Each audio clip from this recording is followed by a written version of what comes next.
An island of paradise or a playground of the privileged with sinister secrets? Welcome to the mysterious world of Jeffrey Epstein's island. The Caribbean sun casts a warm, inviting glow over the turquoise waters, but beneath this idyllic facade, whispers of dark tales echo. This is Little St. James, a private island in the U.S. Virgin Islands, a place that locals have chillingly dubbed as Pédophile Island or Orgy Island. Nestled among the Lesser Antilles, Little St. James sits in relative seclusion, a trait that attracted its notorious owner, Jeffrey Epstein. It's a place where the hum of the mainland is replaced by the rustle of palm leaves, where the horizon is a vast expanse of water. The perfect hideaway, one might say. But why would Epstein, a man of immense wealth and power, choose such isolation? What was the allure of this beautiful yet remote piece of paradise? Epstein's acquisition of the island in the early 90s was initially seen as a symbol of his extravagant lifestyle, a testament to his financial prowess. Imagine owning an island, a place where you can escape the world, bask in the sun, and enjoy the serenity of the ocean. A dream for most, but a reality for Epstein. Yet, as the years passed, the island's allure started to fade, replaced by a growing sense of unease. The locals, once intrigued by the billionaire's exotic getaway, began to question the purpose of such a secluded property. Was it merely a retreat for Epstein and his high-profile friends, or was it a sanctuary for activities far darker than anyone could have imagined? As we delve deeper into the enigma that is Epstein's island, we'll attempt to unravel the mysteries that shroud it. What was once thought to be a paradise may indeed be a playground, but not of innocent fun. Rather, it could be a stage for the privileged to act out their darkest fantasies, hidden from the prying eyes of the world. This paradise-like island holds more secrets than one can imagine. The year 1998 marked the beginning of the island's story when Epstein purchased it for $7.95 million. This wasn't just any island, it was Little St. James, a slice of paradise nestled in the azure waters of the U.S. Virgin Islands. Epstein's acquisition of this 78-acre island was a strategic move, a private escape, a world away from prying eyes. But Epstein wasn't content with just owning a piece of paradise. He had grand visions for his island. He sought to transform this tropical haven into a luxurious retreat, a place that would rival the opulence of the world's finest resorts. Ambitious plans were set in motion. The island began to morph under the weight of Epstein's desires. Infrastructure was developed, roads were laid, and the once wild and untamed land started to bear the mark of human touch. The crown jewel of Epstein's island was the main residence, a grand mansion that stood tall and majestic amidst the sprawling greenery. This was no ordinary dwelling. It boasted a myriad of rooms, each more luxurious than the last, offering breathtaking views of the surrounding ocean. But the mansion wasn't the only structure to grace the island. A bizarre, blue-striped temple-like structure was another addition, its purpose shrouded in mystery. Alongside these, various other buildings began to dot the landscape, each seemingly designed to cater to every whim and fancy of its owner. Epstein's island wasn't just a home, it was a statement, a testament to his wealth, power, and influence. This was a place where the rich and powerful could unwind, away from the scrutiny of the outside world. But as the island transformed into a luxurious retreat, it began to hide something sinister.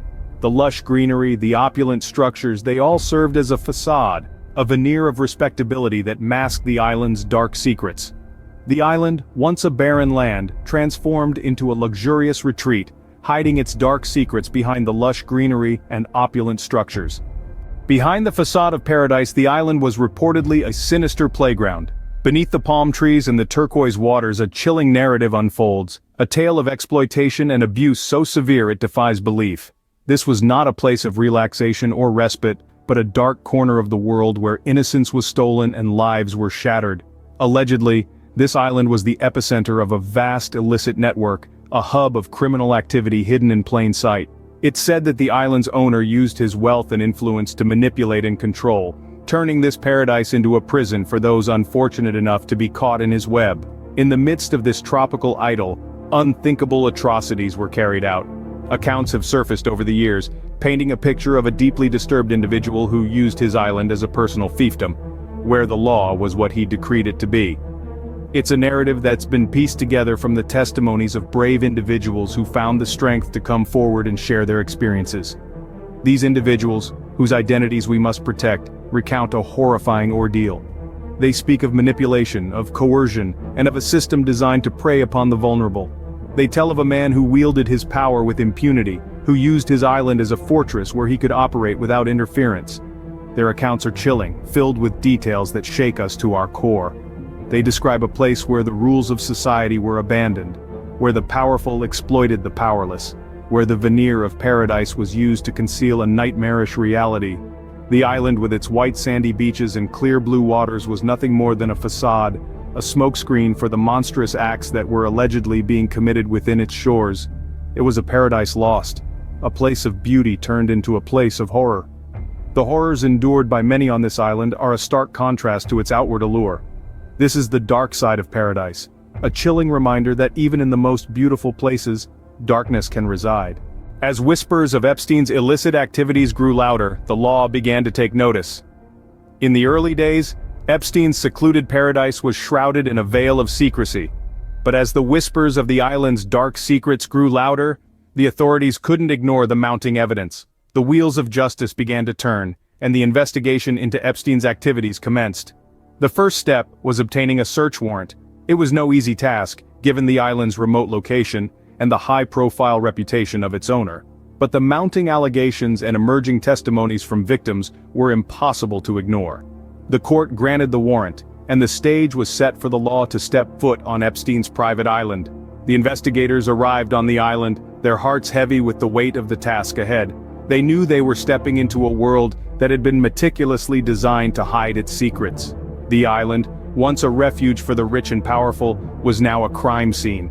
The search was extensive and thorough. Every inch of the island was combed, every building examined. The investigators found numerous photos and videos, a chilling testament to the horrific acts that took place within the island's walls. They also found a bizarre collection of artwork, some depicting underage girls, further cementing the allegations against Epstein.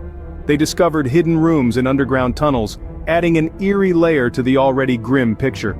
The island was a maze, a carefully constructed labyrinth designed to conceal the unthinkable. The more they uncovered, the more the dark side of Epstein's paradise was revealed. The findings were damning. The evidence was indisputable. The island was not just a luxurious retreat, it was a stage for exploitation and abuse. The law had finally caught up with Epstein, and his island of horrors was exposed to the world. The investigation was a turning point, a moment of reckoning. It marked the beginning of the end for Epstein's reign of terror. The island, once a symbol of power and privilege, was now a symbol of perversion and abuse. The walls of the island were closing in, revealing the grim reality of Epstein's world. With Epstein's arrest, the island's dark secrets were laid bare for all to see. In the wake of the shocking revelations, the world was left grappling with the sheer magnitude of the horrors that had unfolded on this seemingly idyllic island. Epstein's arrest marked the climax of a long and arduous investigation, but it also signaled the beginning of a new chapter in this sordid saga. Epstein's subsequent death, under mysterious circumstances in his jail cell, only added another layer of intrigue to an already convoluted tale. Questions were raised, theories were spun, but the truth, it seemed, was as elusive as ever. Yet amidst this swirling cloud of uncertainty, one thing remained clear. Epstein's island had been a hotbed of unfathomable atrocities. Post-Epstein's demise, the island has been left in a state of eerie abandonment. The once buzzing haven of the rich and influential now stands desolate, its palatial structures a haunting testament to its dark past. The lavish lifestyle that Epstein once flaunted is now nothing more than a grim reminder of the monstrous acts that were committed under the guise of opulence. There have been talks of the island being sold, with the proceeds going towards compensating Epstein's many victims. However, the island's tainted history has cast a long and unshakable shadow over its future. The prospect of the island regaining its former glory seems remote, if not impossible. In the aftermath of the investigations, the long arm of the law has continued to reach out, seeking justice for Epstein's victims. His associates have been put under the scanner, and legal proceedings are underway. Yet the path to justice is fraught with obstacles, and the fight is far from over. Today, Epstein's island stands as a chilling reminder of the horrific deeds that wealth and power can hide. It serves as a stark warning, a harrowing tale of the depths to which humanity can sink when blinded by greed and lust. The island's story is far from over, and its future, much like its past, remains shrouded in uncertainty. As we reflect on the story of Epstein's Island, we are left with a chilling narrative. A paradise transformed into a playground of the perverse, where sinister secrets were hidden beneath the sun-kissed sands. This island, once a symbol of luxury and opulence, now stands as a testament to the dark underbelly of power and privilege. Epstein's Island serves as a grim reminder that not all that glitters is gold. Thank you for joining us on this dark journey. Stay vigilant, stay informed,